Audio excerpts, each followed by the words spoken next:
Welcome to Downtown Sports. My name is Downtown Steven Brown, and in today's video, guys, I want to talk about the first game of the season for the Toronto Maple Leafs. I asked the question in my previous video, but we heard Sheldon Keefe preach a lot about Stanley Cup habits last season, but he didn't necessarily specifically say what those are. And in the first 5 minutes of this game, I was definitely worried that the Toronto Maple Leafs were falling into old bad habits of not starting on time, and Stanley Cup habits have to include starting on time, and the team didn't do it today, but they bounced back really nicely, and Jack Campbell was able to keep them in it.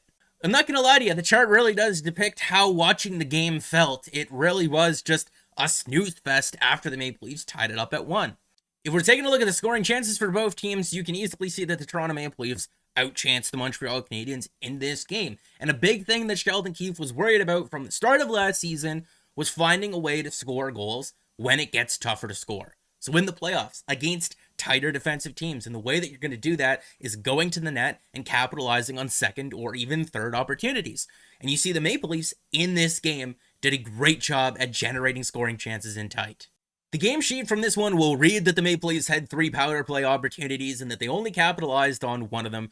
But the power play chance that they got towards the end of the game, the Montreal Canadiens pulled their goalie and even play up at 5-on-5. It would be interesting to know, because I'm not 100% sure myself, if the Leafs had scored in that situation, what's the goal credited as? Is that an empty net 5-on-5 goal? Is that an empty net power play goal? Let me know down in the comment section if anyone knows.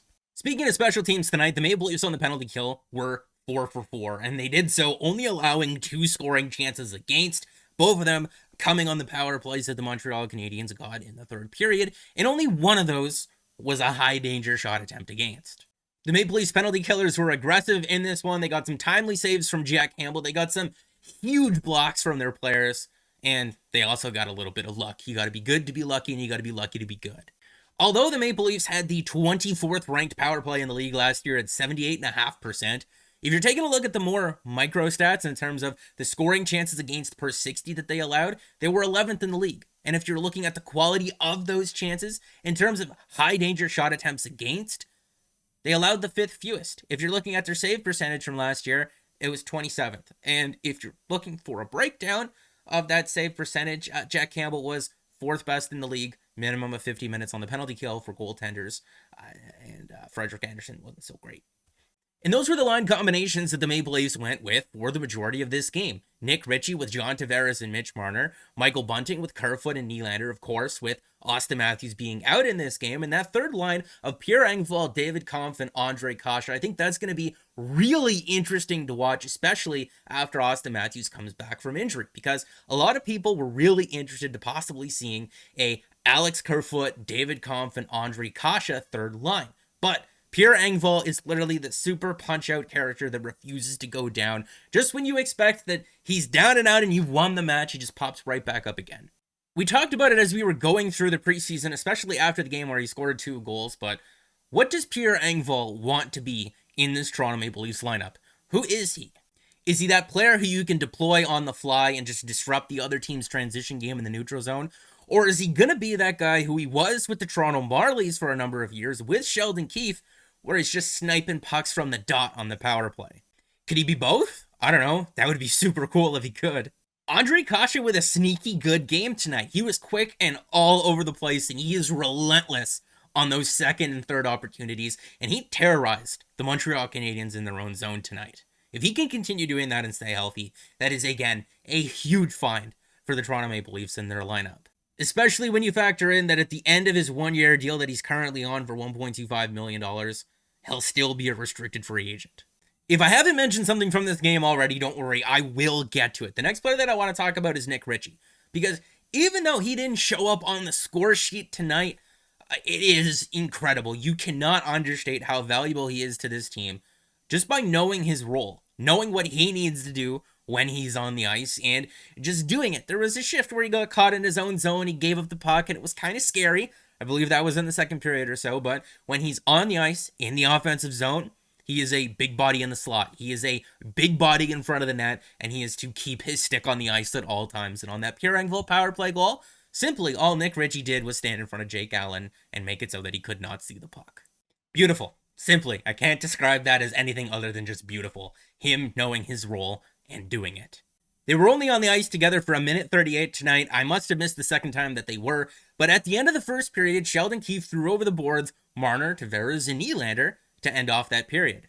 I know that Mike Babcock used to do that after penalty kills to kind of swing back momentum on the other side where you just load up one line, but it makes sense. If it's going to be towards the end of the period and you have a face-off at their blue line or even at their own zone, throw your three best guys out there and just let them have at it for the rest of the period.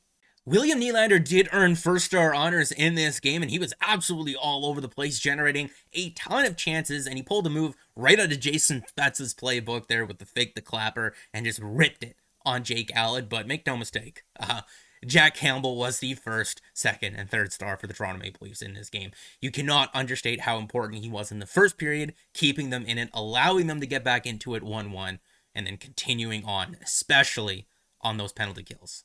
Something to definitely monitor as the season goes along. You'll notice that William Nylander's average time on ice last season was 16:36, and he played just over 18 minutes in this one. And I know that Austin Matthews was out of the lineup, so maybe he got a couple of extra shifts here and there. But I think something that the Maple Leafs can really do this year is try to find more ice time for him, especially on the power play where he really shines. Never mind that whole thing of trying to make him a penalty killer.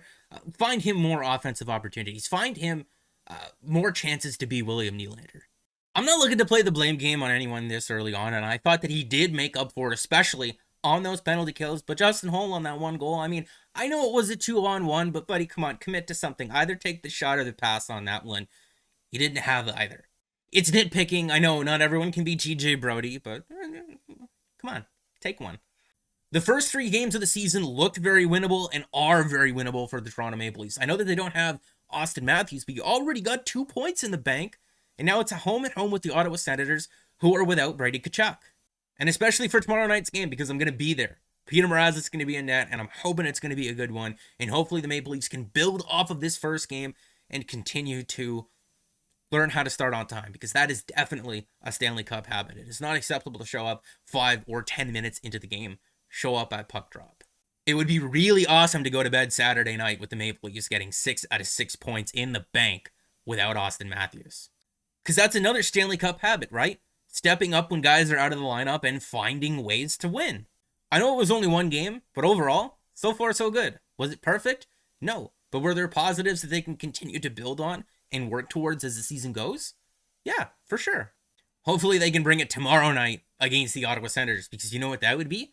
Consistency. And that's got to be another Stanley Cup habit, right? Being consistent. We're going to start a Google Doc here, and we're going to add to it as the season goes on, because I want to see how many different Stanley Cup habits that we can come up with. So far, we got showing up on time, being consistent, and finding ways to win without your stars. If you got any Stanley Cup habits that you think that the Toronto Maple Leafs need to work on in order to eventually get to that goal, let me know down in the comment section, and we will definitely add to this list as we go throughout the year. But that's going to be it for this video, guys. Make sure to like the video if you did like, and subscribe for more, because more is always on the way. Hopefully tomorrow night's a good game.